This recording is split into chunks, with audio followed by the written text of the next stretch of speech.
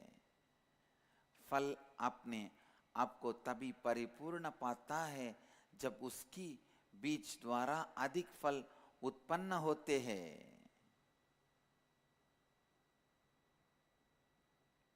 Listen. When your Kundalini is awakened, first thing you will experience a deep fulfillment, such contentment. In every dimension of your life, you will see God, too much, enough, enough. It's overflowing. The overflowing experience of life will be tasted by your biomemory first time. Very rarely your muscle memory tastes the overflowing experience, but unfortunately, because it is immediately forgotten, biomemory never experiences. For every human being, Kundalini awakening is a basic need. Till then, you will be having the deep unfulfillment, discontent in some form or other. जब आपकी कुंडलिनी शक्ति जागृत होती है तब आप एक अद्भुत और गहरी पूर्णत्व स्थिति को अनुभव करते हैं. आपके शरीर में भी दो हिस्से हैं, कुंडलिनी शक्ति और आपका शरीर. केवल थोड़ा पैसा, थोड़ा आराम एक आम खाने के समान है, किंतु वो उस फल की परिपूर्णता नहीं है. फल तभी अपनी जीवन का अस्तित्व तभी समझता है जब उसका बीज अनेक फल देता है. I'll tell you, somehow find a right master and awaken your Kundalini. somehow, because only then new life starts.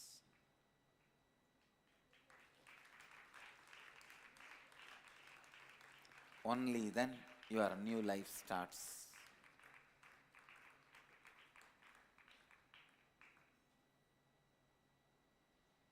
Only then your life starts.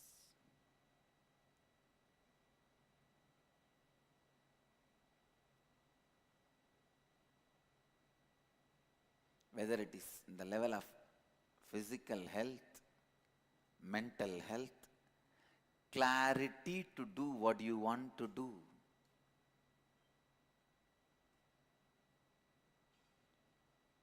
Clarity to experience what you want to experience. Many times you don't know what to do. Many times you don't know how to enjoy even what you want is in front of you. Even when what you want is in front of you, you do not know how to enjoy. You go on be caught with foolish, unconscious emotions.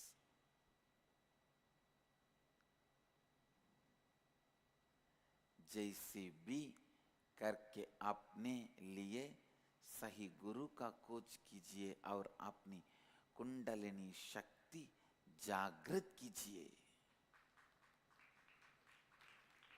तभी आपका नया जीवन आरंभ होता है। चाहे वो आपका स्वास्थ्य हो, मनोबल हो, जीवन को समझने की स्पष्टता हो, यह सब तभी संभव होगा। Everyone, every individual should somehow experience Kundalini awakening,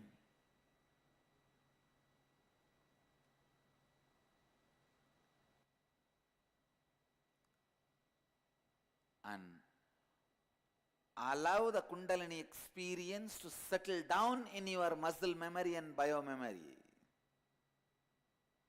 Many times people ask me, Swamiji, why your meditation program is 21 days? If it is just few days, a lot of people can come, a lot of us can come. I know, a lot of you will come. But what is the use? If I am not able to do what really needs to be done, and you are not getting what really needs to be gained, then what is the use even if you come?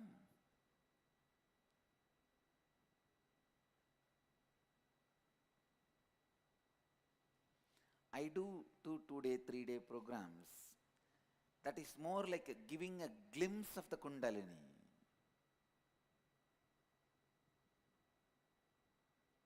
I tell you,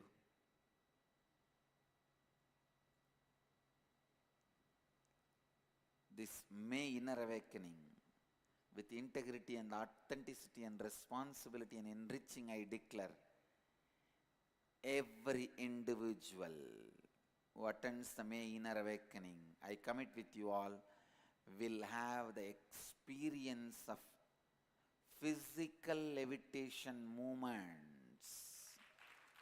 due to Kundalini awakening. Listen, not just Kundalini awakening without body moving. Even your body will respond to the Kundalini awakening. I make sure, I repeat my commitment once more with integrity, authenticity, responsibility and enriching.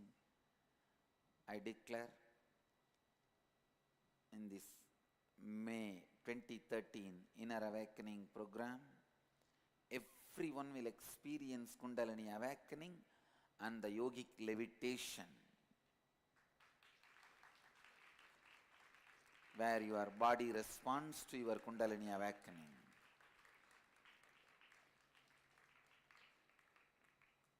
हर व्यक्ति को किसी भी तरह कुंडलिनी शक्ति का अनुभव करना चाहिए और महत्व रूप से उस कुंडलिनी शक्ति को अपने भीतर स्थायी करनी चाहिए।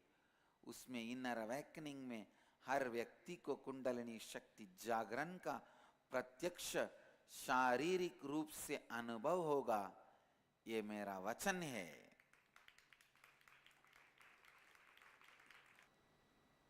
ये मेरा वचन है। I give you the word. This is the greatest gift any human being can receive in their life. Kundalini awakening can be done just by the initiation, by the right master. But only if your body is prepared by the proper yoga and kriya, mind is prepared by the proper dhamma and cognitive shift, the awakened kundalini will become permanent in your muscle memory and biomemory. Only then it will have a permanent impact in your life. Otherwise, I have seen some people so much of discontentment in their life, I feel sympathetic towards them. Oh God, poor fellows. मैं पूरी संपूर्ति श्रद्धा उत्तरदायित्व एवं लाभान्वित करने के या 4 तत्व के आधार पे यह घोषणा करता हूँ कि अगले महीने हो रहे हमारा इनर अवेकनिंग कार्यक्रम में जो भी भाग लेंगे, मैं उन सब की कुंडलिनी शक्ति को जागृत करने की वचन देता हूँ। कई बार लोग मुझे पूछते हैं, यह 21 दिन के लिए क्यों है? 2 या 4 दिन का कार्यक्रम, 2 या 4 दिन का कार्यक्रम क्यों नहीं? समझने का प्रयास कीजिए।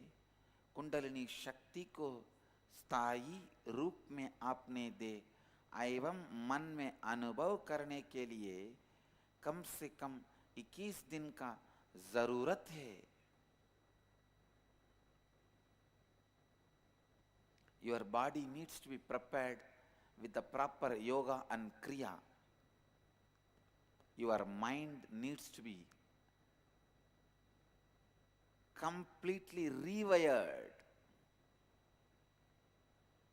with the new way of thinking, with these 4 dharma, 4 principles as the base and cognitive shift. Cognitive shift is expected. Cognitive shift has to happen. I tell you, with cognitive shift, you build new being for yourself and you radiate so much of goodness, and ultimately you achieve the most powerful truth. Kundalini जागरण सही गुरु द्वारा केवल दीक्षा द्वारा हो सकती है, किंतु आपका शरीर योग द्वारा तैयार होना चाहिए।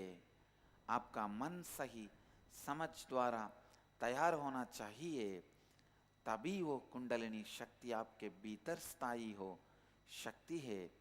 तभी उस कुंडलिनी शक्ति जागरण से आपके जीवन में परिवर्तन हो सकता है। आपकी कुंडलिनी शक्ति की जागृत होने से आपके सोच विचार की धारा एवं मनोस्थिति का परिवर्तन होती है, जिससे आप एक अनोखा और नया जीवन का अनुभव कर सकते हैं। The energy gushing in your body will give you a new excitement, I tell you. not just creating the health you want, or the wealth you want, or relationships you want. Even the gods to whom you were praying, meditating, having the darshan of the Ishta Devatas is simply possible when the Kundalini is awakened. I have seen thousands of people directly having darshan of their Ishta Devatas.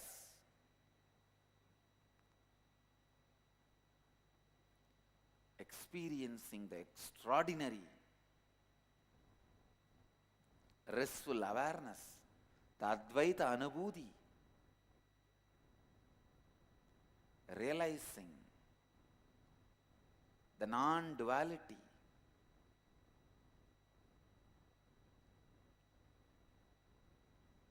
eternal restful awareness, the oneness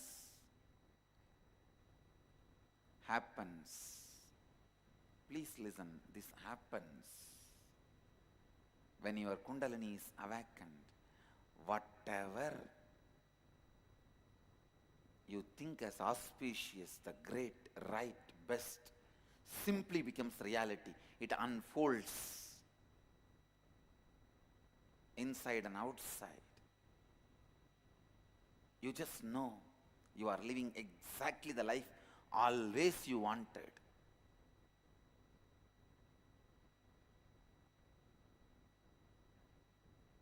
And you know how to keep this awakened Kundalini alive in your body, in your muscle memory, in your bio memory. Kriyas and yoga prepares your body. These 4 tattvas prepares your mind. Kundalini awakening causes the conscious shift, the cognitive shift in your being, which leads to ultimate completion, contentment.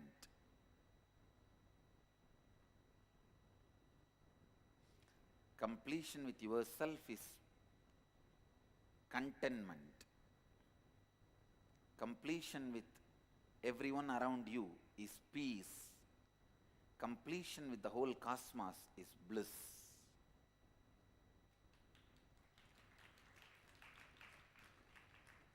You will experience all the 3 when your Kundalini is awakened.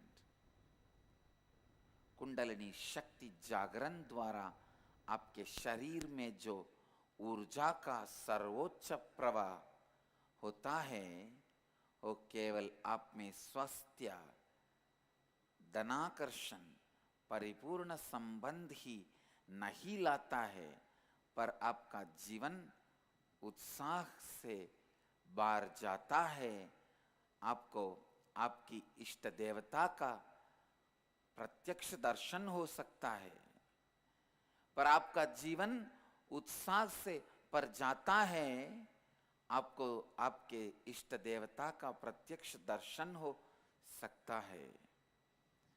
मैंने हजारों लोगों को देखा है जिनको अपनी इष्ट देवता की दर्शन प्राप्त होती है जब उनका कुंडलिनी शक्ति जागृत होती है। उनको अद्वैत स्थिति का अनुभव होता है और वे पूरे ब्रह्मांड के साथ एक गहरी, शांतिपूर्ण एवं आनंदमय तालमेल को अनुभव करते हैं। Awakening your Kundalini and making that energy stay in you eternally is the first step for life. Listen, first step for life. Somehow, without the right knowledge, the Kundalini word has been corrupted and given the wrong meanings given some voodoo, jadoo, cult, that kind of a look. I tell you, Kundalini awakening is a scientific process. The results can be scientifically verifiable, scientifically validated. It can be validated.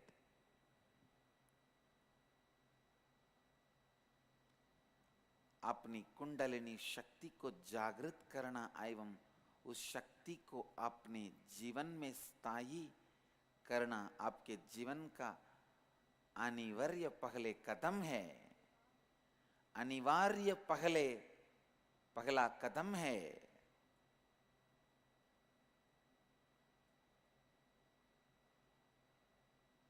जीवन का पहला कदम है आपकी कुंडलिनी शक्ति का जागरण करना और स्थायी रूप में आपके भीतर उसे स्थापित करना। When your Kundalini is awakened, your level of authenticity goes up, level of integrity goes up, level of responsibility goes up, level of enriching goes up. The way you think about you, the way you think about others, the way you project yourself to others, the way you fulfill what others expect from you goes up to a different plane altogether. You become a new being. When you experience Kundalini, the internal conflicts you carry disappears. The struggle you are going through with yourself internally, should I do this or do that? Should I think this way or that way? Should I look this or that? Should I feel this or that? Should I go for this or that? Everything disappears. जब आपकी कुंडलिनी शक्ति का जागरण होता है, तब आप स्वयं के बारे में जो सोचते हैं, स्वयं को अन्य लोगों के सामने जो प्रस्तुत करते हैं और अन्य लोग जो आपसे अपेक्षा रखते हैं, यह सभी अगला स्तर पे पहुंच जाती है। जब आपकी कुंडलिनी शक्ति जागृत होती है, आप में संपूर्ति बढ़ जाती है, आप में श्रद्धा बढ़ जाती है, आप में उत्तरदायित्व उठाने की क्षमता बढ़ जाती है, आप में लाभान्वित करने की शक्ति बढ़ जाती है और आपके जीवन का हर संघर्ष समाप्त हो जाती है। Life, the very perception and response to it becomes totally different when your Kundalini is awakened. First time in the world, with so many medical researches, scientific researches, medical recordings, we have proved Kundalini awakening is possible and the effects of it is scientifically verifiable, and the extraordinary powers happening through Kundalini awakening like teleportation, materialization and all is possible.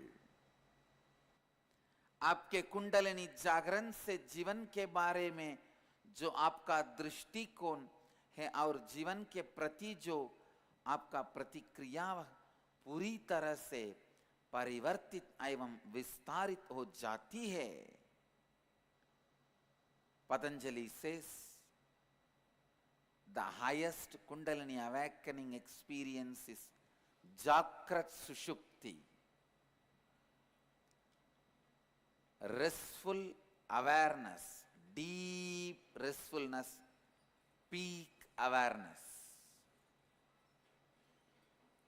We proved through the QEEG researchers, the medical researchers, scientific researchers, when your Kundalini is awakened by initiation, when I was awakening the people's Kundalini through initiation, we studied their brains through QEEG. It shows very clearly they are in the deepest restfulness and peak awareness. The Jakrat Sushupti Nirvikalpa Samadhi Patanjali talks is medically recorded, scientifically proven by this Kundalini awakening. Only then samyama happens in you. Because for any samyama, pratyagara, dharana, dhyana, samadhi has to happen. Dharana, dhyana, samadhi is put together is samyama. First time by the God's grace and the grace of the Guru Parampara, we proved the power of Kundalini awakening through the medical researches and scientific researches and medically recording the data, scientifically validating it. When the Kundalini is awakened, people start living the four tattvas powerfully.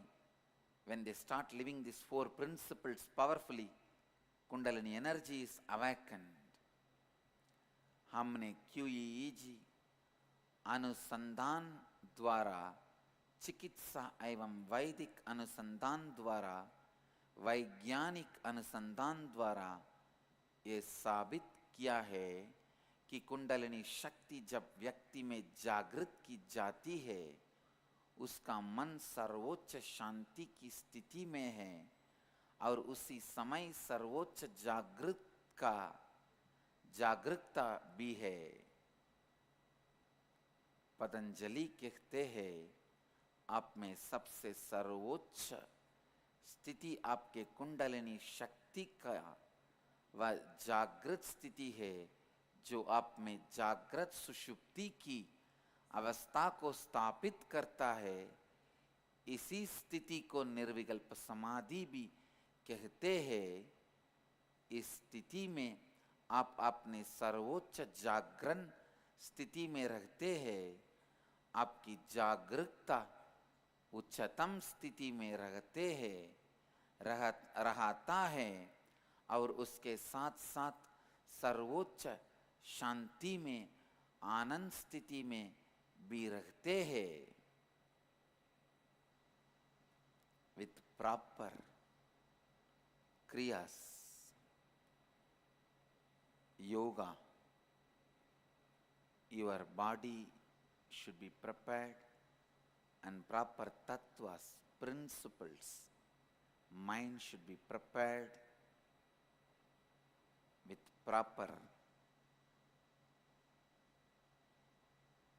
initiation.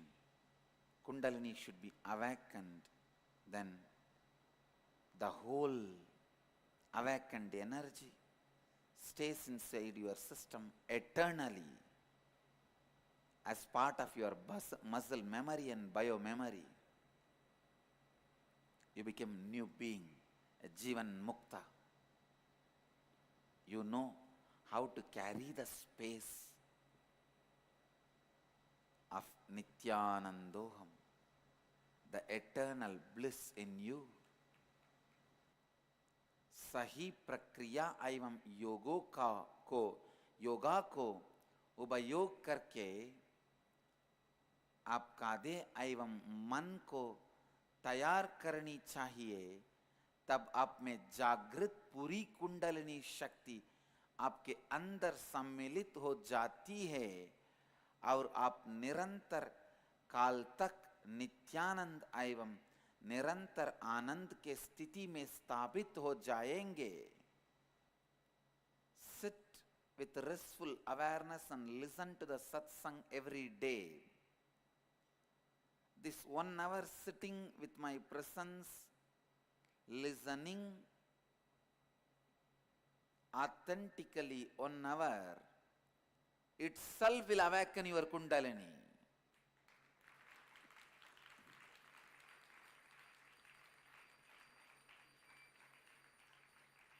I tell you, from tomorrow, the Meenakshi Brahmotsava, time for Digvijaya.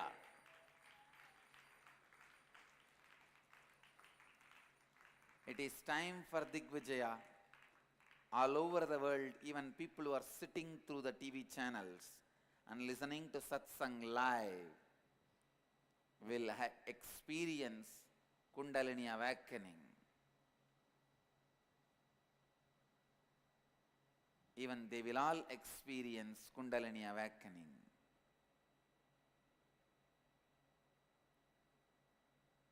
Enriching temple, get ready, you will start receiving the calls.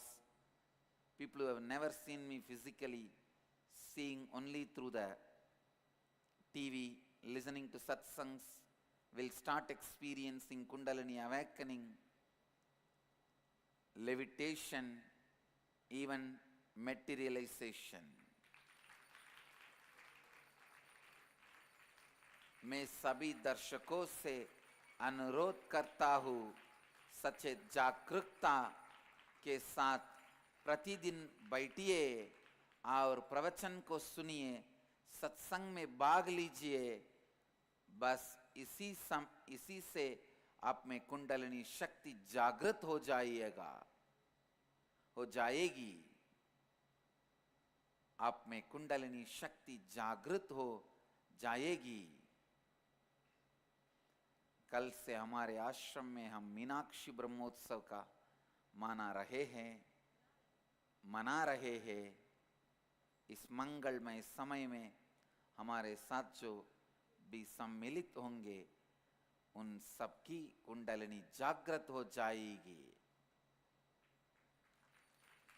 Kundalini जागृत हो जाएगी।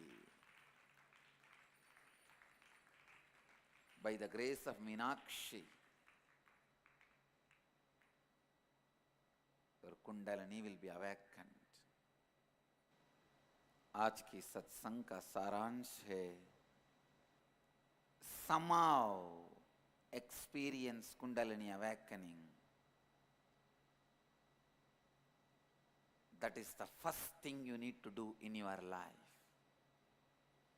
आज की सत्संग का सारांश है केवल आपकी कुंडलिनी शक्ति के जागरण से ही आप जीवन सही मायने में जीने लगते हैं। हमारे 21 दिन के कार्यक्रम में भाग लीजिए और अपने कुंडलिनी शक्ति का जागरण होने की संभावना का अनुभव कीजिए। किसी भी तरह कुंडलिनी शक्ति का अनुभव कीजिए। यही आपके जीवन का पहला कदम है।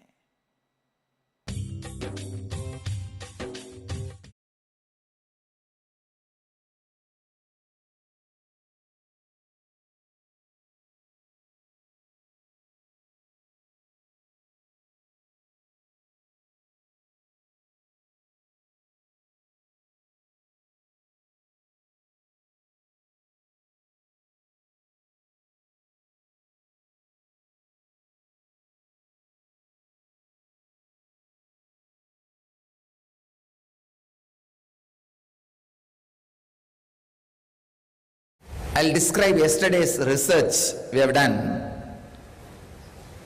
Today or tomorrow we'll upload in the YouTube. The whole thing is video recorded. First, we hooked one of our senior brahmacharini, Ma Nitya Supriyananda, in the EEG machine. It's a remote control machine. The scientist, doctor who did, she's a 27 years experienced psychologist and neuroscientist. She is working on the field of neurofeedback and psychology for 26 years.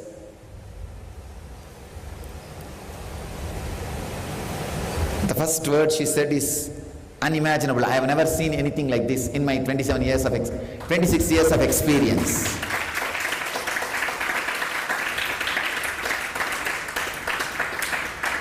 She is the founder member of Indian chapter of ISNR. And her name is Dr. Kanak Pandey. We are going to be doing some more experiences.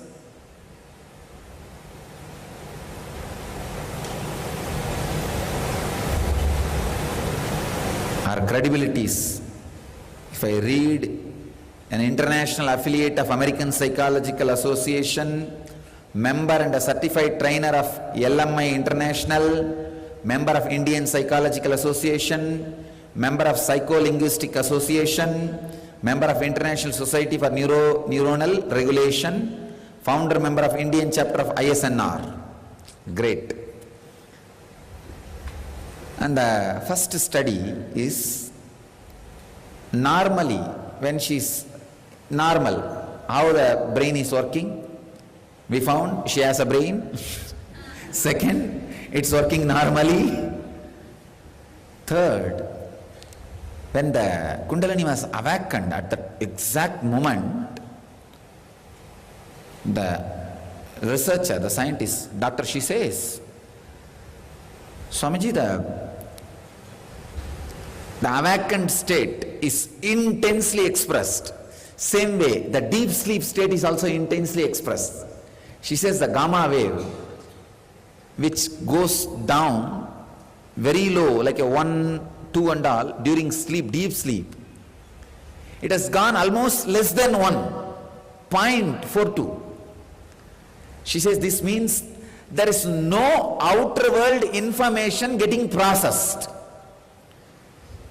The cognition has completely stopped. She says only during the deep sleep or the high sedative can only create this kind of state. She says if I see only the monitor, I will say she is sleeping. But I can't say that now because I am seeing she is jumping. On the other side, extreme wakefulness. She says that wakefulness and let you guys see the original video of her own explanation. She says, I should not make any technical mistake in technical terms, that's why I am just briefing you. She says that wakeful state is something extraordinary. She can't even express immediately because she has never seen anything like this. She says the energy level, not just 1000%, 1000 times more. 1000 times more.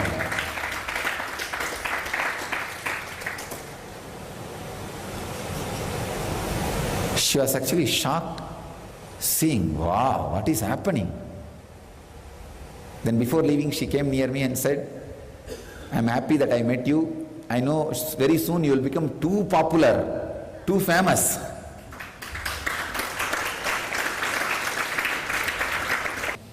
Then we did once more, we did some more studies. Another one important point she says is, when I gave instruction for the brahmacharya to levitate, she says first the instruction is being processed in the brain, means the brain is being convinced about the instruction. It is not like a hypnotism or mesmerism, straight away bulldozing and it is being executed. No. The negotiation goes on between the instruction and brain gets convinced and then the expression starts happening. She says very clearly the whole thing is expressed in the study. And we had one of our staff, ashram staff, new staff for the normal reading, and we tried to ask him to levitate. He is not able to do more than 2-3 times, means jumping on his own he is not able to do. He has not done any meditation, any spiritual things. So his level also she checked as a normal baseline. Then all of them wanted, if I initiate him, what happens? When I went and stood near him and initiated in his Ajna the same energy level which was there in the levitator's brain. Same thing happened in him also. Then she said, a normal person should do the same action which you are doing to him, like touching his Ajna, touching his forehead. Let me see what happens. She herself came and she touched his Ajna and put his hand on his head, put her hand on his head, did exactly what I was doing during initiation. Nothing happened. So she compared that also. She said now she will send us detailed report. Soon you can see. Now we are acquiring that machine, the highest level accurate QEEG machines which can record in remote at a time 10 people can be studied. We can study 10 brains at a time. We are acquiring the machine. This time inner awakening, we will do lot more researches. And one more thing, see, Patanjali describes some 3-4 points as enlightenment. First time all 3-4 points are clearly with evidence, medical evidence recorded in the human brain. We have recorded during the yesterday's experiment. This proves 2 things. 1, except the final touch which needed to be given.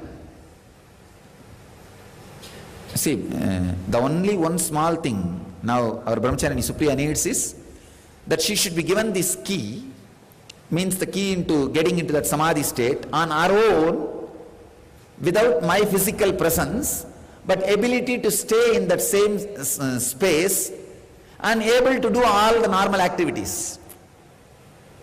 If that key is now handed over to her, we can give a clear legal certificate, she is enlightened.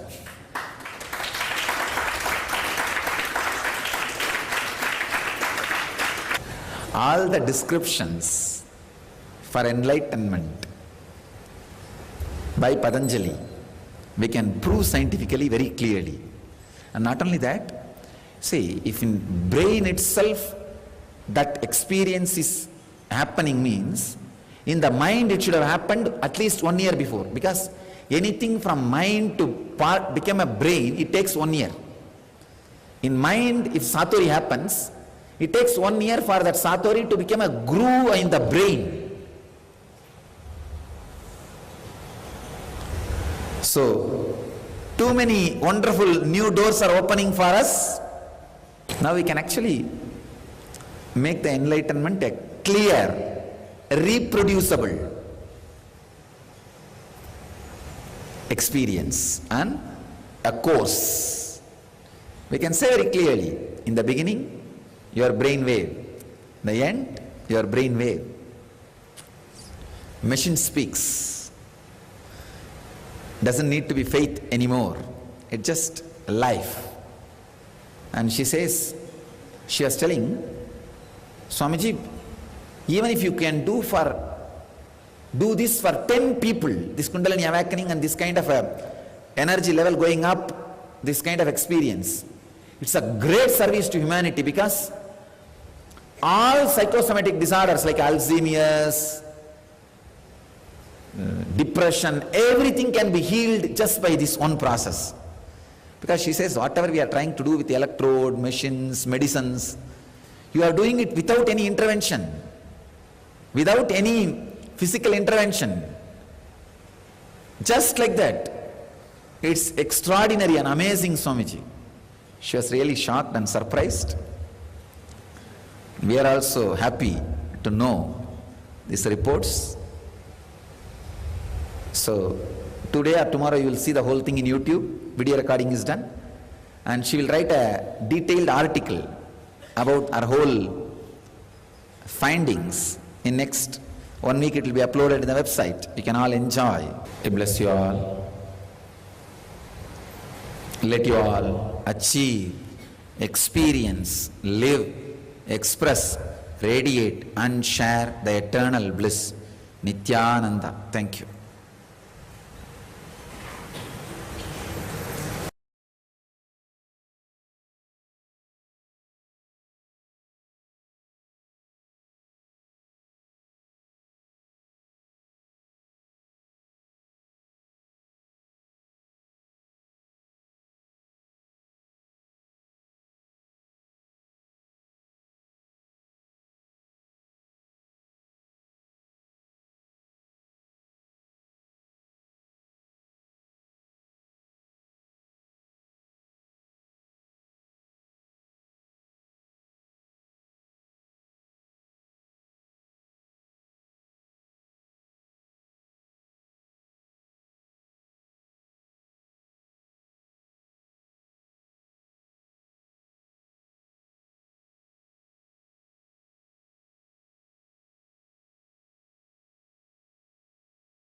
And most misunderstood.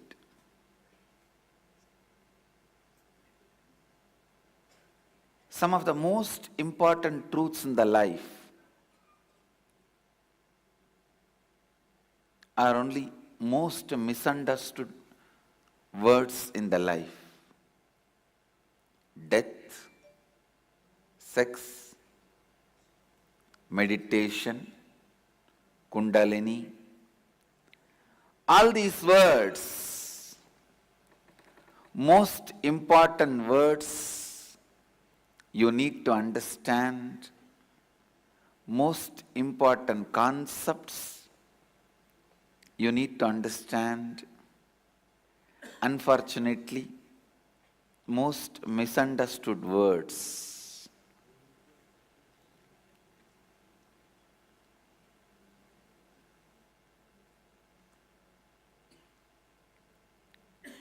But one good thing,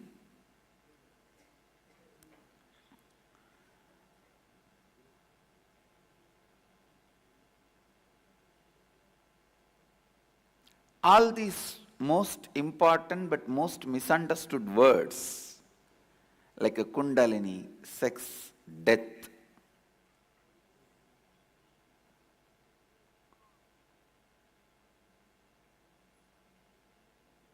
meditation, all of them are interconnected. Today I will expand on Kundalini.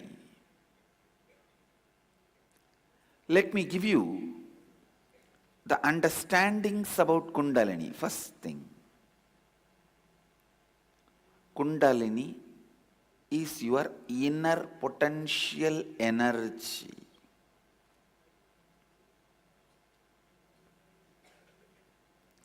If you have diabetes, high blood pressure,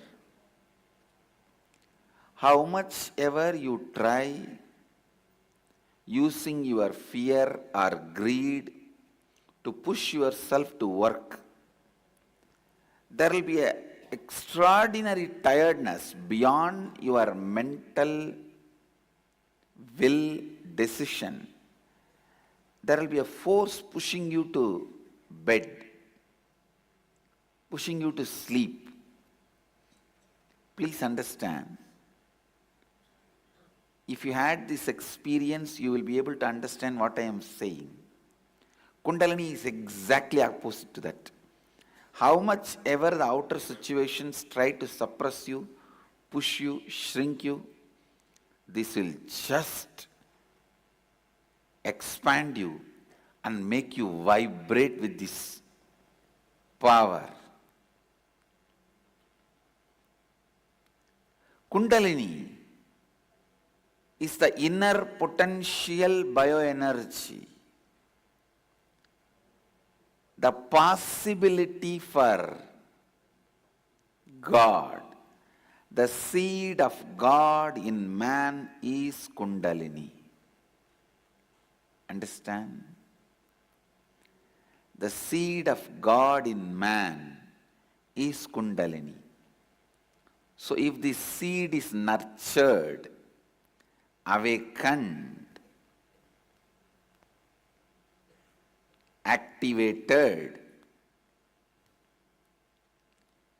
if the seed is nurtured, awakened, activated, simply God happens in you. God happens in you. Simply God happens in you.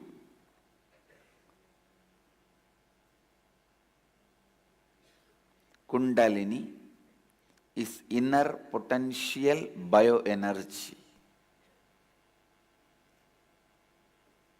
People ask, why is this energy hidden at all? Please understand, it is not hidden. It is in the form of seed. Seed is the source of a tree. That does not mean the tree is hidden inside the seed.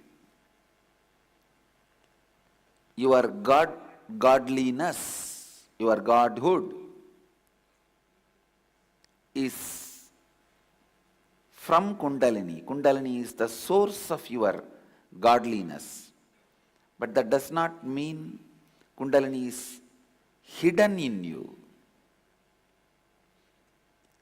People ask, why is it not expressing in everyone? Please understand.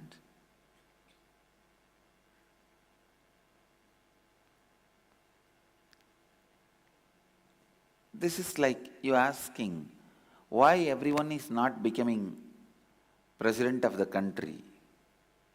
Why everyone is not becoming lawyer? Why everyone is not becoming doctor? Each one decides what they want to become and put their attention in that direction and they become that. So Kundalini also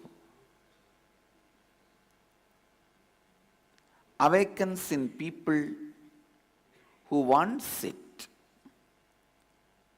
who are ready to experience it, who are really interested in it. Kundalini Shakti is responsible for whether you experience emotional fulfillment, bhakti, devotion. You experience enlightenment through devotion, or you experience enlightenment through knowledge. Through knowledge, wisdom, you experience enlightenment.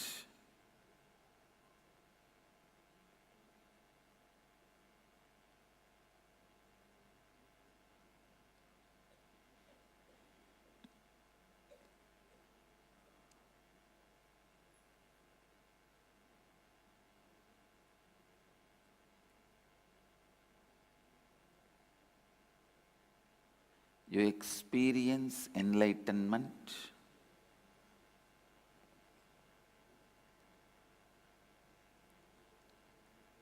through your logic, whatever achievement happens in your life, whether in the form of wealth or in the form of power or in the form of health or in the form of happiness or in the form of fulfillment, everything, for everything, Kundalini is the source. Kundalini is the source of everything. If the Kundalini energy can be awakened and directed, it can get anything you want.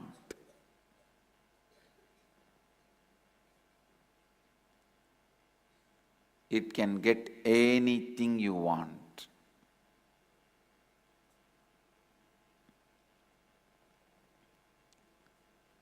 Every human being, whether you are alive or dead, please understand, even the dead body carries the seed of Kundalini. Like, even if a snake is killed, the poison continues to remain inside the dead snake. That is why the poisonous snakes, even after they are dead, you should not put your leg directly on them. Because the poison continues to remain even inside the dead snake. Same way, the Kundalini continues to remain in the seed form even inside a dead body. Whether you are living or alive, your Kundalini exists in you in seed form. There are some people who knows how to awaken a dead man's Kundalini and use. That is what is black magic. If you awaken a dead man's Kundalini, where naturally he will not be there to give you yes or no, it is like taking the poison of a dead snake and using. The dead snake will not be there to give you yes or no.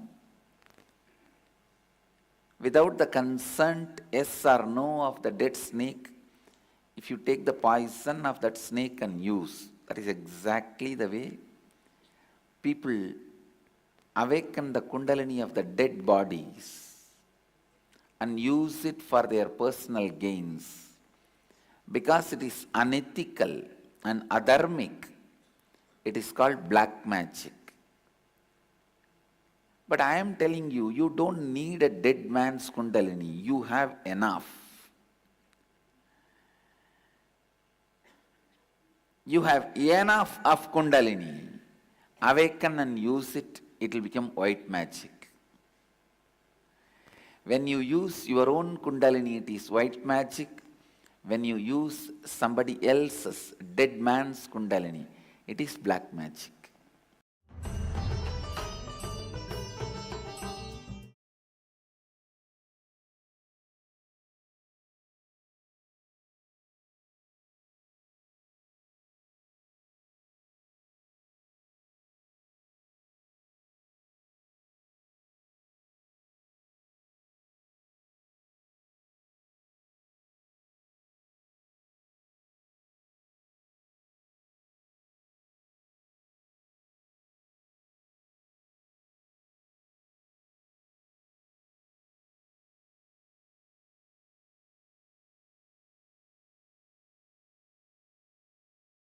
This Kundalini is the source of the energy in all of us. This can be awakened by various methods, including fear and greed. Even fear and greed awakens the Kundalini. But Every time it weakens also. It is like a Kundalini is described as a sleeping snake in tantric traditions. Each time your fear or greed awakens Kundalini, it is equivalent to throwing a stone on the snake and making that snake hiss. Yes. When you throw a snake, it wakes up. It's awakened, but also weakened. You can awaken the snake, you can wake up the snake either by sound,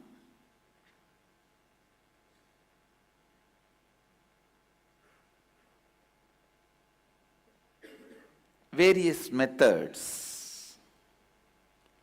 But every time you try to wake up that snake through fear and greed alone, it may be awakened, but it will be weakened. There are so many beautiful methods to wake up, awaken your Kundalini Shakti.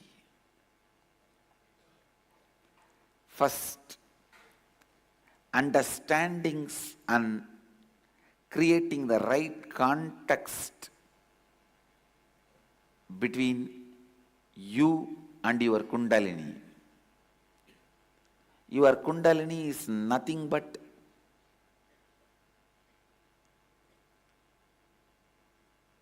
all your expectations put together. Please listen. Whatever you think is lacking in you, that completion is your Kundalini. Kundalini will simply complete you when it is awakened. One of the biggest power my kids are going to demonstrate, my Gurukul kids are going to demonstrate, is the tremendous contentment. Whether they become sannyasis or they get married, the tremendous contentment and libido will never make them powerless. Understand this word? Feeling of incompletion will never make them powerless. Experiencing incompletion in a very gross physical level is called libido. The sexual hangover. It will never make my kids incomplete and powerless. Whether they want to get married and live a householder life or a sannyasi, they can choose. But they will not become powerless because of that incompletion. Understand? Kundalini Shakti is the fulfillment of your lowest basic incompletion, sex, hunger, to highest fulfillments and completion like enlightenment, expressing the cosmic union. When this energy is awakened,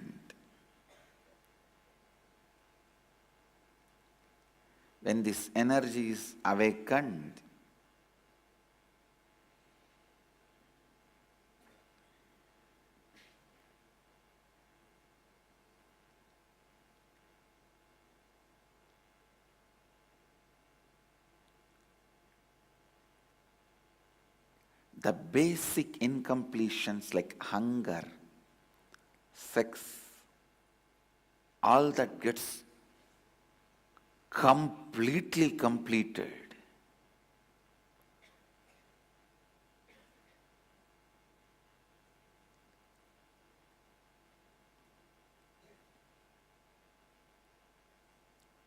and it raises the very level you perceive you. This is one of the most powerful method to transform your perception about you. There are so many methods to awaken that sleeping energy in you. Right understandings, creating the right context, meditation, most important. Altered breathing. This is the word I wanted to use for pranayama.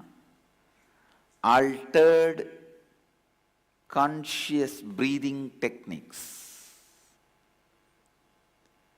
and kriyas. The combination of breathing, visualization, verbalization, all these processes put together is called kriya.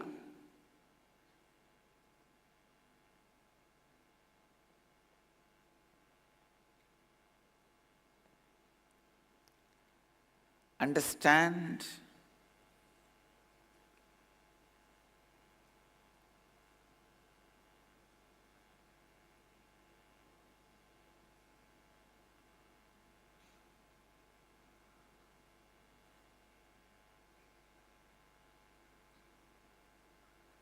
the Kundalini Shakti can be awakened by so many methods. Mantra, verbalization, pranayama, altered conscious breathing, willpower, by your very will, from the right context, not the willpower due to fear or greed, but from the right context, and very easy herbs. Most easiest method, herbs. Just the right herb, right time. Your Kundalini is awakened. I don't want to create controversy, or I am not supporting, but I have to put this on record. I cannot hide the truth just because society does not accept it. It may not be shocking to you, but I have to tell you the truth.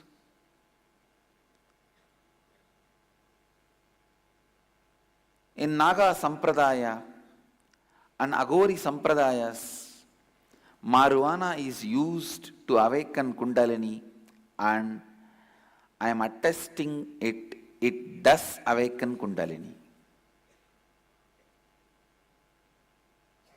It does awaken Kundalini. I myself have not used on my body for various reasons. But I do not want to say it has no spiritual significance. There were many masters successfully used marijuana and some of the processed marijuana.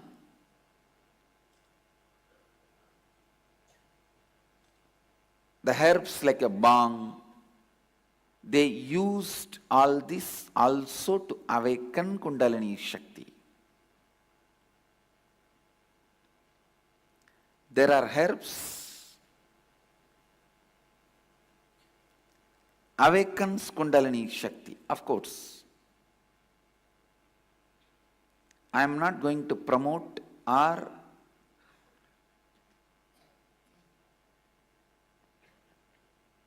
prescribe marijuana for anybody, but there are other herbs, because marijuana, if it is not used properly, can become addictive. Instead of Kundalini, people will start using it for that psychedelic state it puts you in. There's a danger. So that is why I am not going to promote or prescribe marijuana. But there are many other herbs.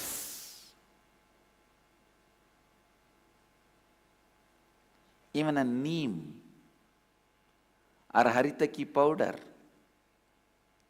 All this can awaken your Kundalini certain level. We can use all the other herbs to awaken your Kundalini. People ask, why is it emphasized the Guru directly should be involved in Kundalini awakening? Listen. If it is a small cough and cold, you can even get the across-the-counter medicine and have your own. There won't be a big side effect.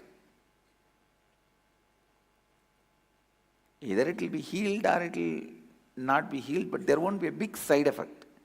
But can you do surgery on yourself, by yourself?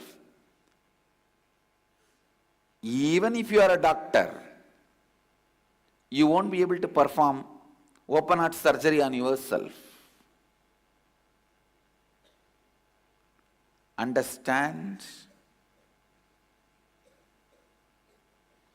Kundalini is not just open heart surgery, open being surgery.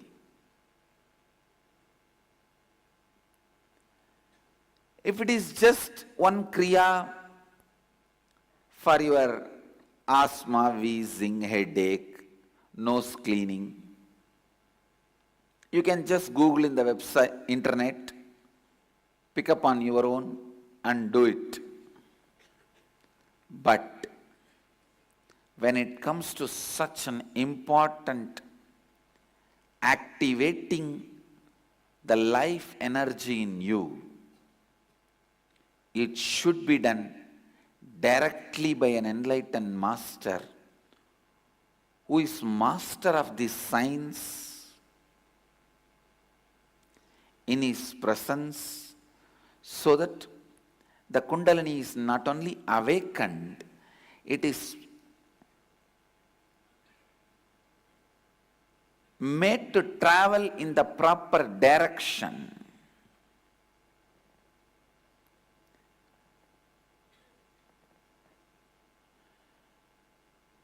You try to awaken your own Kundalini is equivalent to you trying to do open heart surgery for yourself. Unless your Guru,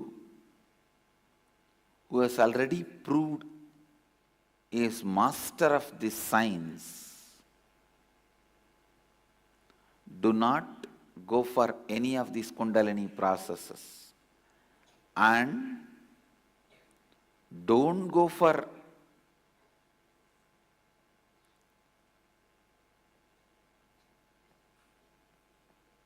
awakening Kundalini to anybody who sits with a board. See whether he has awakened already many others, and see their life, how it has helped them, then take the decision to be involved. Because, as I said, it is literally open being surgery. it is very important. A Siddha Guru means an enlightened Guru, not only who has experienced his Kundalini completely awakened,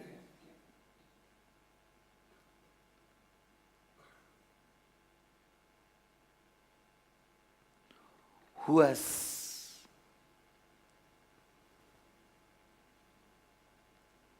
awakened thousands of people's Kundalini. This is the scale to find out whether your master is master of Kundalini.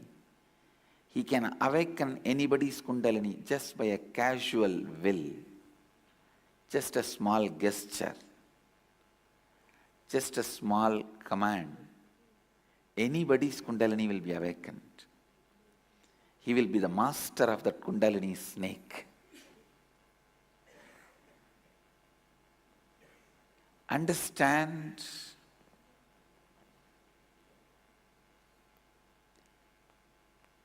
if you have a right master, there won't be any problem and side effect.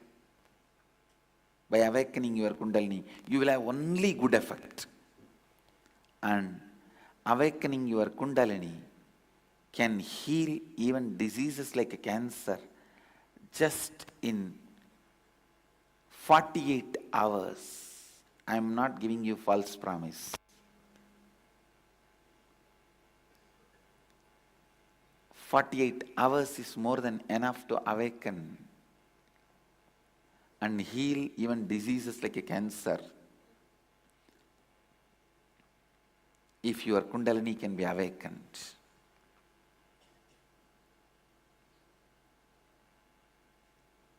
People ask me, what are the wrong ways to awaken Kundalini? What are the things I should not do? Anything you do it on your own is wrong. What are the safe ways to awaken Kundalini energy? People ask me. Anything master does is the most safest way to awaken your Kundalini.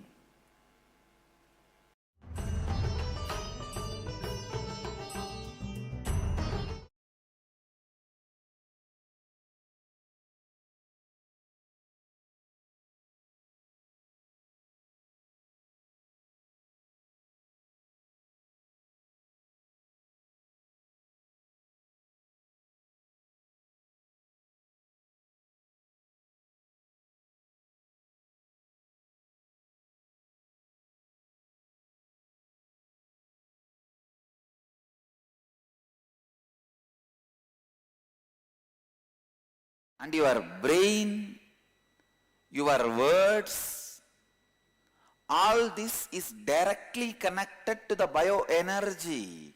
Your bioenergy is directly connected to it. So don't think the moment I utter the word Kundalini, it is there somewhere. And at somebody, some point, some method, some technique, someday it may be awakened, it may not be awakened. Now it has nothing to do with my day-to-day life from now or this day. No. You are seeing me because of your Kundalini energy. You are perceiving the breeze on your skin through your skin because of Kundalini energy. You are listening to this sound because of Kundalini energy. You are processing this sound because of Kundalini energy.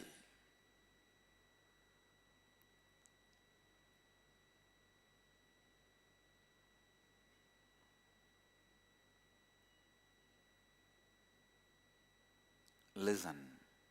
So, when you alter the way you think, respond, speak now, your Kundalini can be awakened. Your Kundalini energy can be altered. You can awaken your Kundalini energy before the end of this satsang. You can experience Kundalini awakening before the end of this satsang.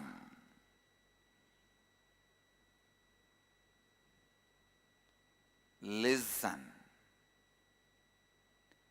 Even if you sit and listen intensely, Kundalini can be awakened now. Even now, if you sit and listen sincerely, intensely, Kundalini can be awakened now.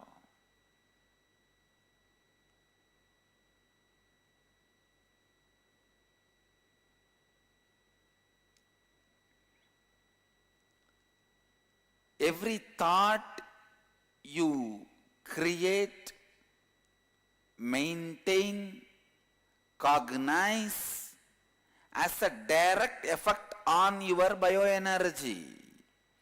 If you cognize and encourage a lustful thought, immediately it will have its own effect on the body and mind. If you cognize and react to a spiritual thought, immediately the body and mind will have its own effect on it. If you cognize and react to the thought of integrity and authenticity, immediately your bioenergy, your Kundalini energy will have effect on it, will have impact on it. Please listen.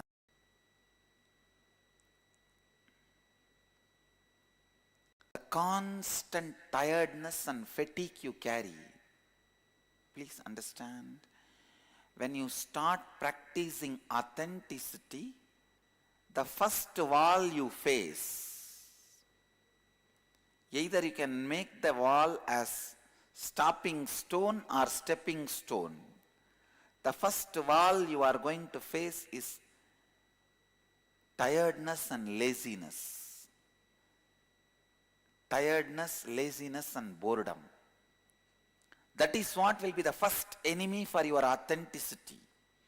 When you are trying to expand your experience about you and others' experience about you,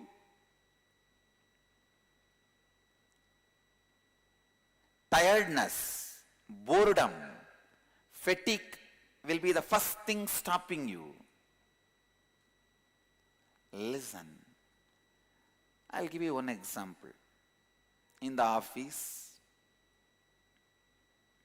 if you are not authentic, you can leave the office by evening 5 o'clock. But if you want to practice authenticity, you may have to do little more work to make everything authentic. It may take 1 more hour. When you decide to be authentic, what is going to stop you fast? The boredom. After 5 o'clock, I cannot sit in office. It is too much. I am too tired. I am bored of the same sick fellows. I am bored, tired, I feel lazy. Listen. Even once if you decide, no, I am going to be authentic, I'll break this laziness, tiredness, boredom pattern. Even one decision you make in the line of authenticity, your Kundalini opens up. Your Kundalini is awakened.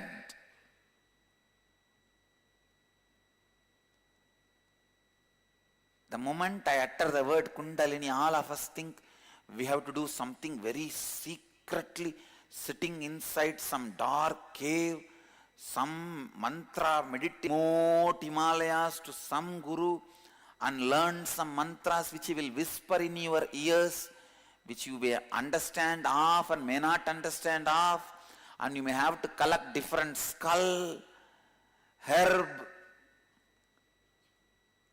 and sit on that and start chanting in the Amavasya midnight.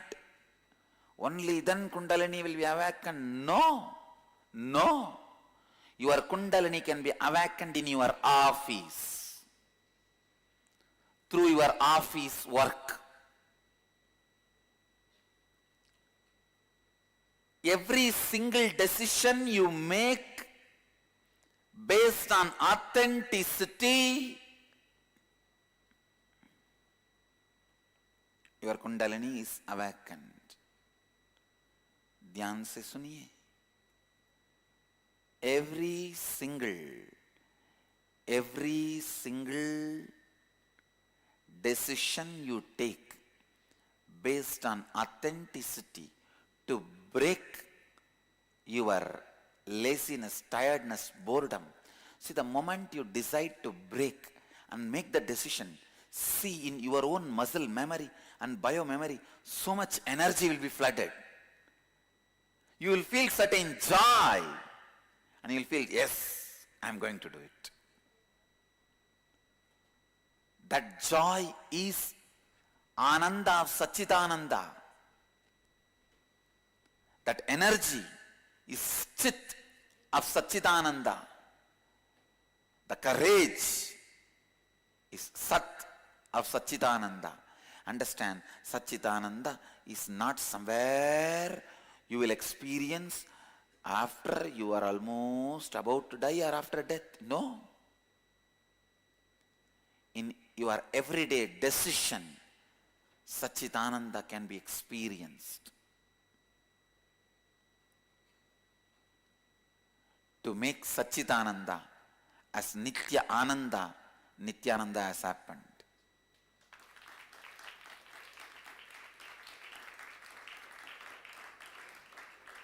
ध्यान दीजिए, आपकी कुंडलिनी शक्ति के कारण ही आप मुझे आप देख रहे हैं, कुंडलिनी शक्ति के कारण ही आप मुझे सुन रहे हैं.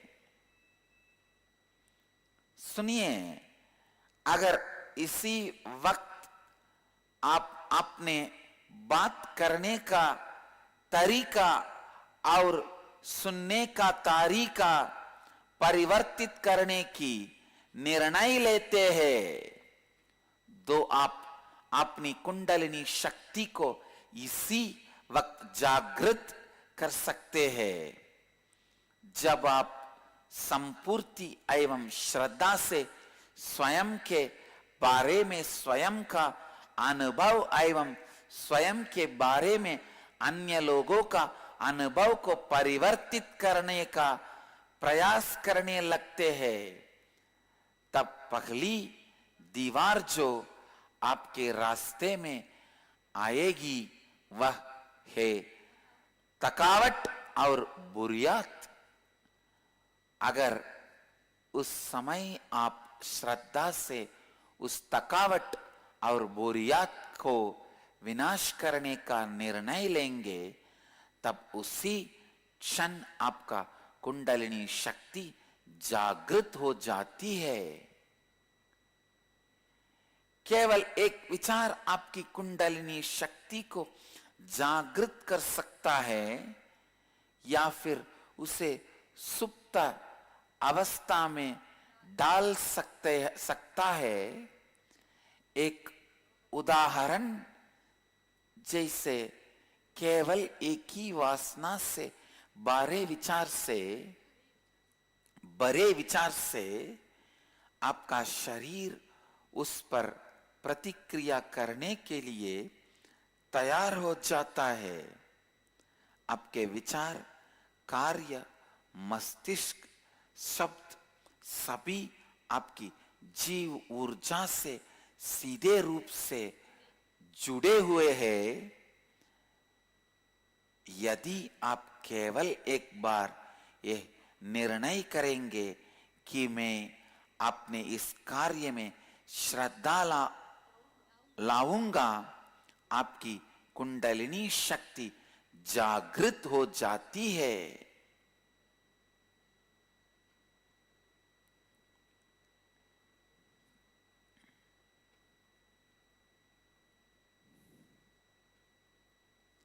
listen.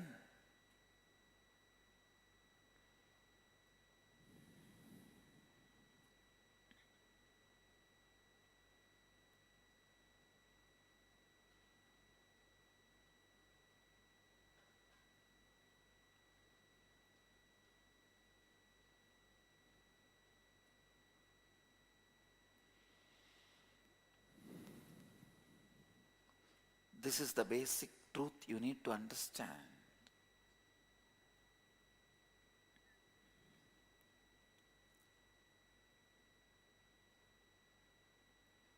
Listen.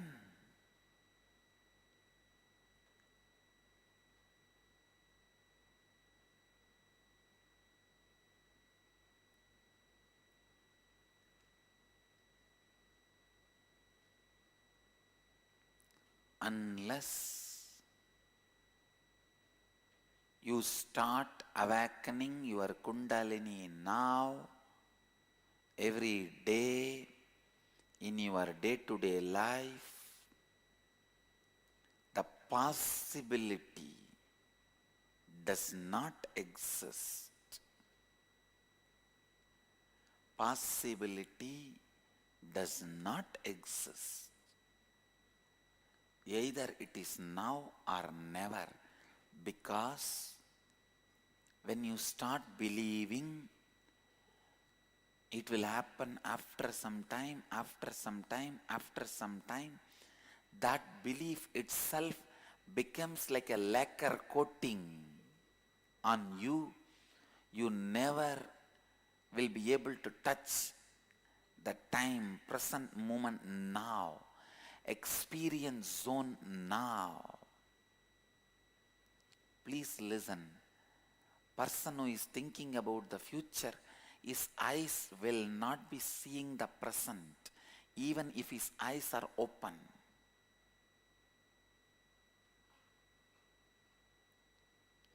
There will not be connection between his eyes and he.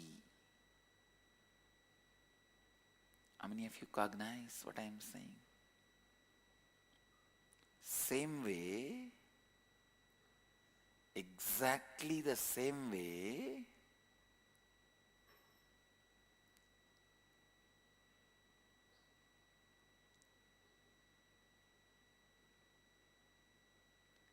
if you start believing Kundalini awakening can happen only after some time,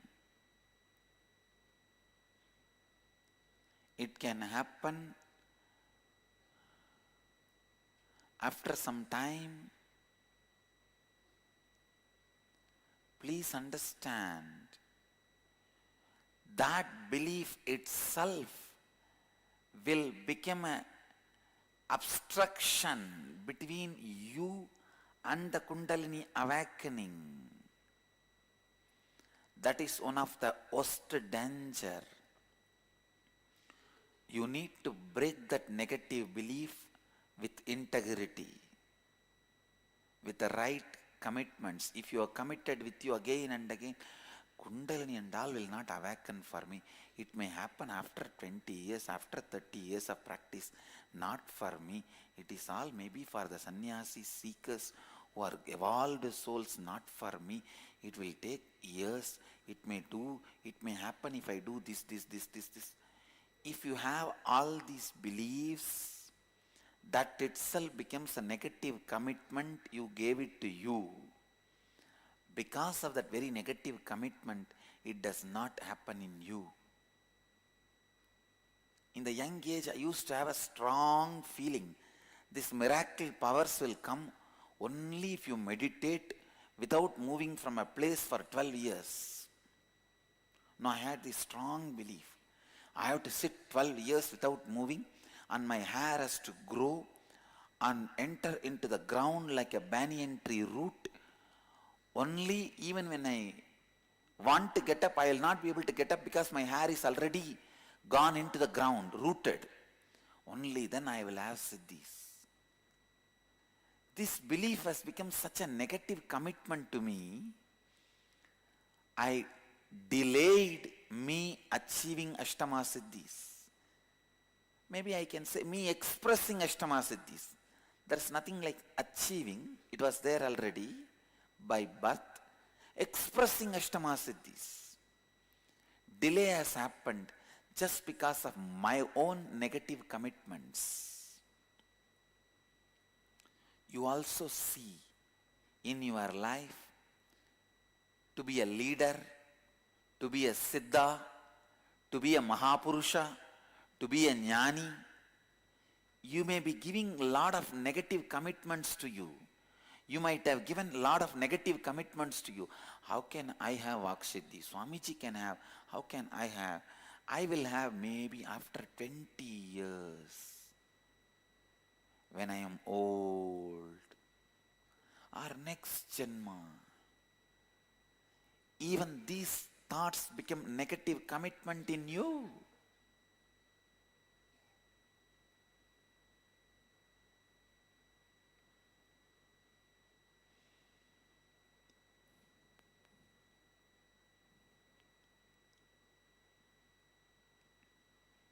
How many of you are getting it?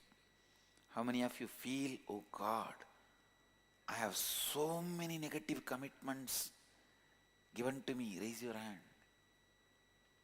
Sit and complete with all of that. You have to restore your integrity, completing with all those negative commitments. Only then Kundalini awakening will start happening now, and it is possible now.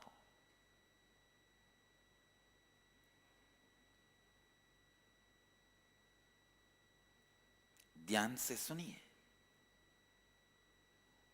जब तक आप अपने कुंडलिनी शक्ति को अभी जागृत नहीं करेंगे तो भविष्य में आपकी कुंडलिनी शक्ति को जागृत करने की संभावना नहीं रहेगी, नहीं रहेगी।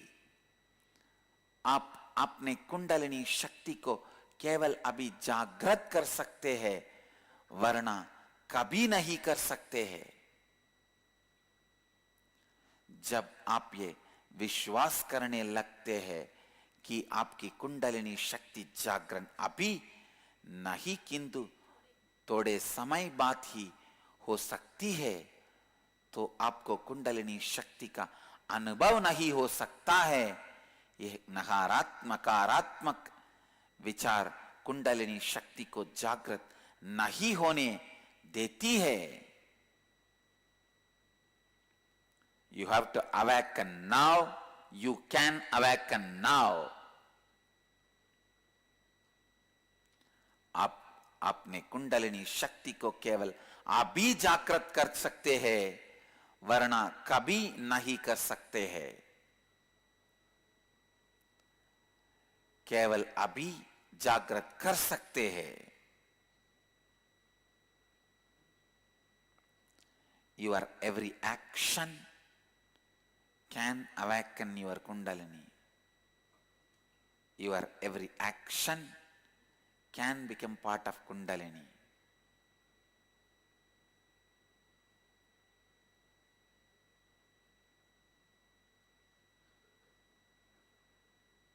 ध्यान से सुनिए। Please listen. आपका understand completely.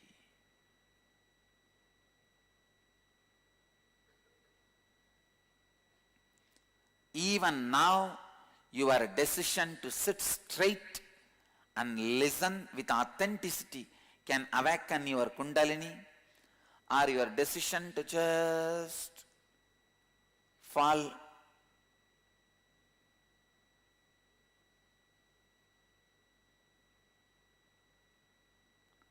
asleep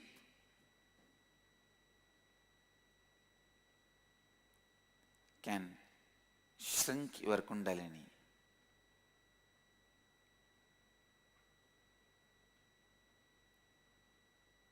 आपका हर कार्य आपकी कुंडलिनी शक्ति को जागृत कर सकता है।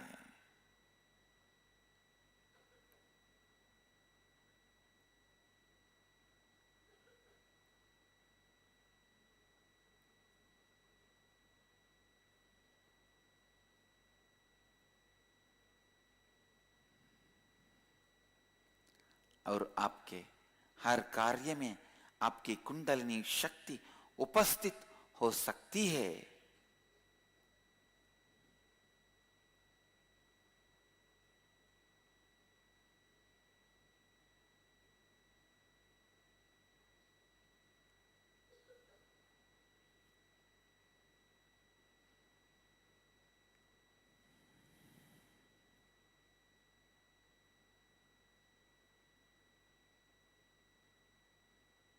Listen,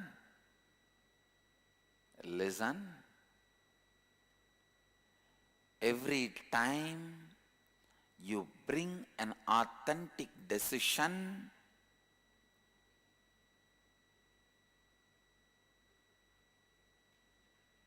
your Kundalini is awakened.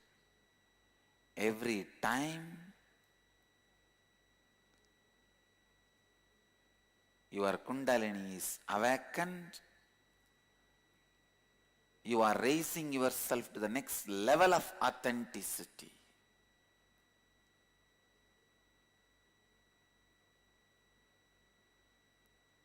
You can see in your everyday life, every day in your office, in your relationships, if your spouse is shouting at you, wife or husband is screaming, shouting at you,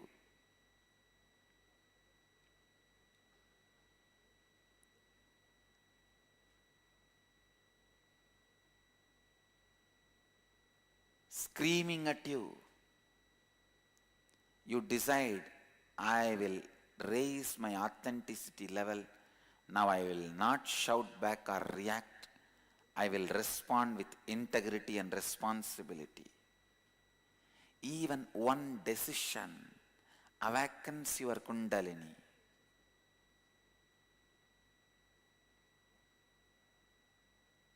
Awakens your Kundalini.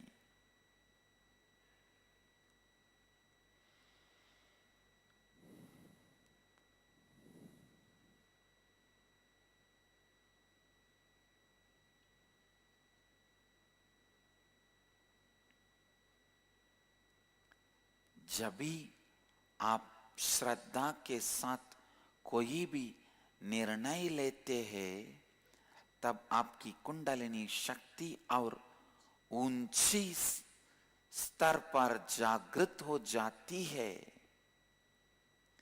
Every single moment, when you wake up in the early morning, the awareness you bring it to you awakens your Kundalini. Or can put your Kundalini to sleep. When you listen, the awareness you bring it to your ears can awaken your Kundalini.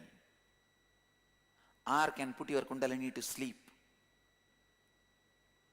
When you read, the awareness you bring it to reading, your eyes can awaken your Kundalini. Or can put your Kundalini to sleep. When you think, the integrity you bring it to your thinking can awaken your Kundalini or can put your Kundalini to sleep.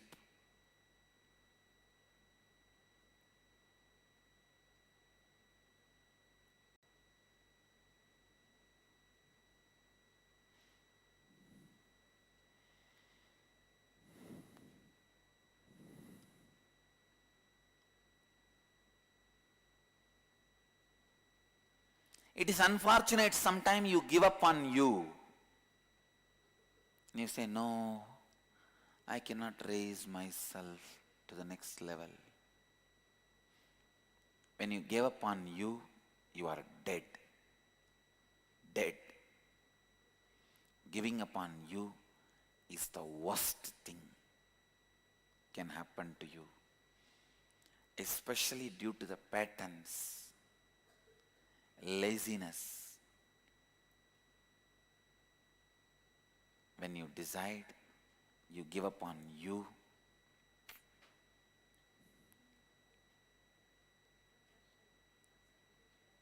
You are patita, fallen,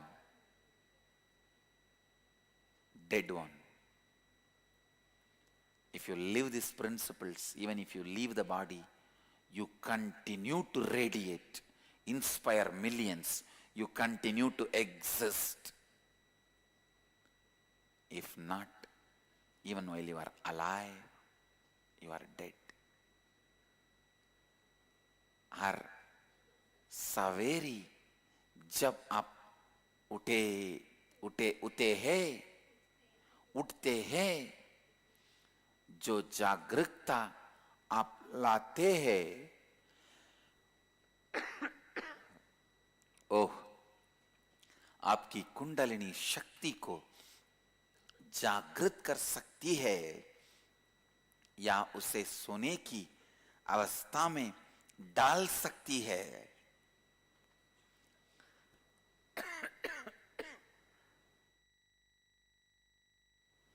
पुनः सुनिए,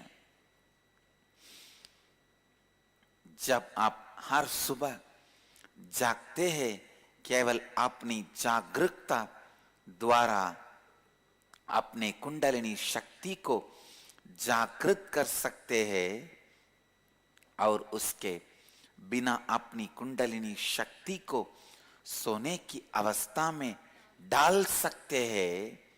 जब आप संपूर्ति के साथ सोचते हैं, तब आपकी कुंडलिनी शक्ति को जागृत कर सकते हैं। और जब भी आप ऐसा नहीं करते हैं, तब आप अपनी कुंडलिनी शक्ति को सोने की अवस्था में डाल सकते हैं।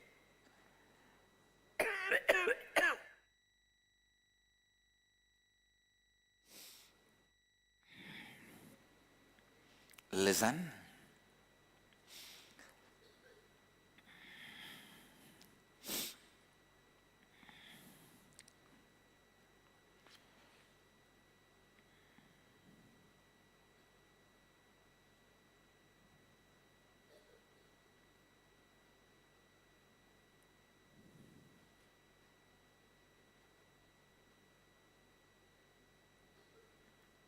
Whether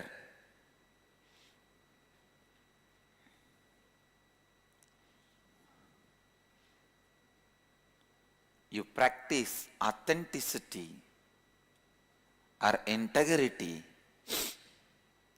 the moment you start practicing,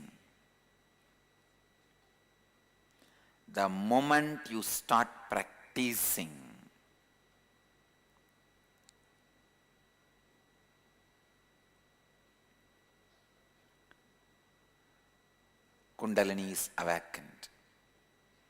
Your Kundalini is awakened. Listen, the moment you start practicing, your Kundalini is awakened.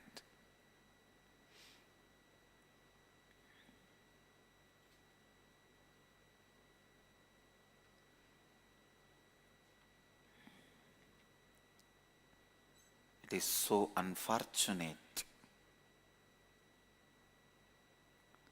It is so unfortunate. You have the wrong beliefs about Kundalini awakening. You should complete with all of that.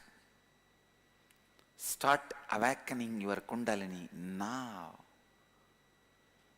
जिस क्षण आप श्रद्धा एवं संपूर्ति को अभ्यास करने लगते हैं, उसी क्षण आपकी कुंडलिनी शक्ति जागृत हो जाती है।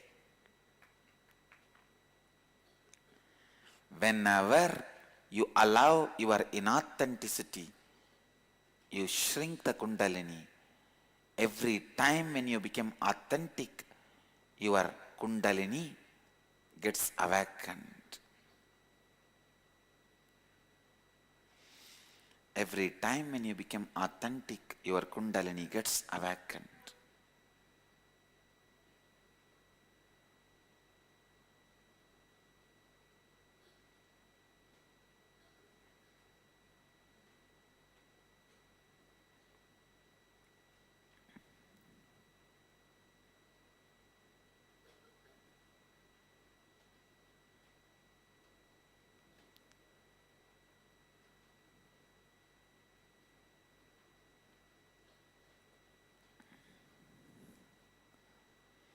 जिस क्षण आप श्रद्धा एवं संपूर्ति को अभ्यास करने लगते हैं, उसी क्षण आपकी कुंडलिनी शक्ति जागृत हो जाती है।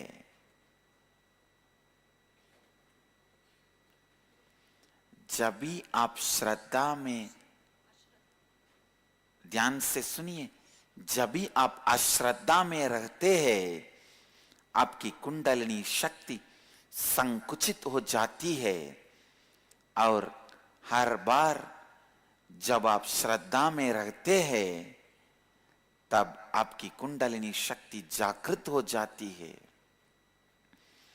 Thousands of people come and ask me, Swamiji, I was suffering for years with this disease, that pain. The moment you put your hand, it disappeared. How can it be? Just few days before, one of my ashramates was suffering with whole body pain. All I did, just sent this kerchief. In 10 minutes, she became all right. People ask me how it is possible. Listen.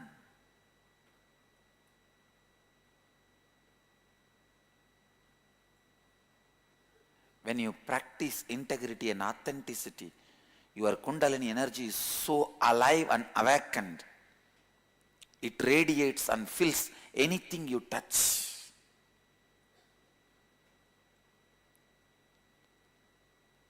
Sometimes people ask, then why you are suffering with a cough?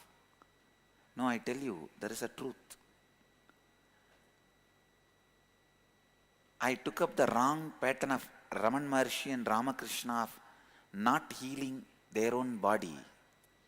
But now I decided I am going to drop even that pattern.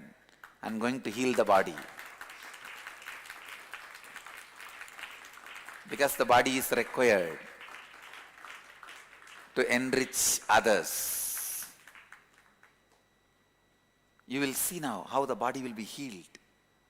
Simply it will be healed. Just yesterday I was cognizing what is going on. Why? Because it has become too much. This cough has become too much. Doesn't allow me to sleep, and I was thinking, oh God, what is going on? As a playful way, I allowed, all right, stay 1 or 2 days, you also in the body and have the darshan and prasadam and go. And this fellow is not leaving. Then I looked in. I saw this is the idea. Because of them, I was also just living casually.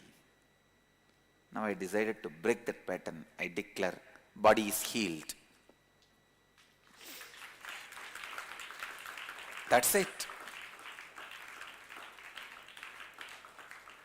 You will see now, it will be healed.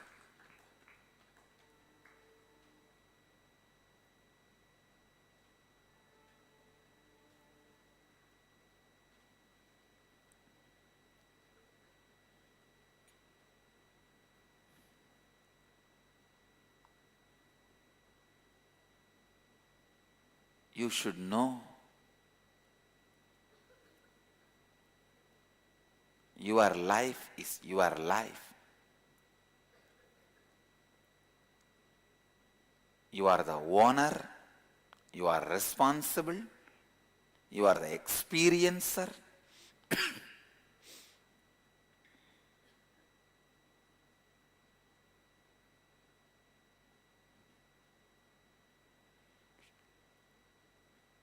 You are everything.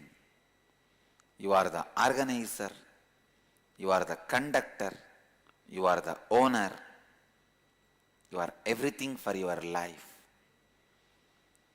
Take the responsibility for your life and bring authenticity to your life. That's all is the essence of my today's satsang.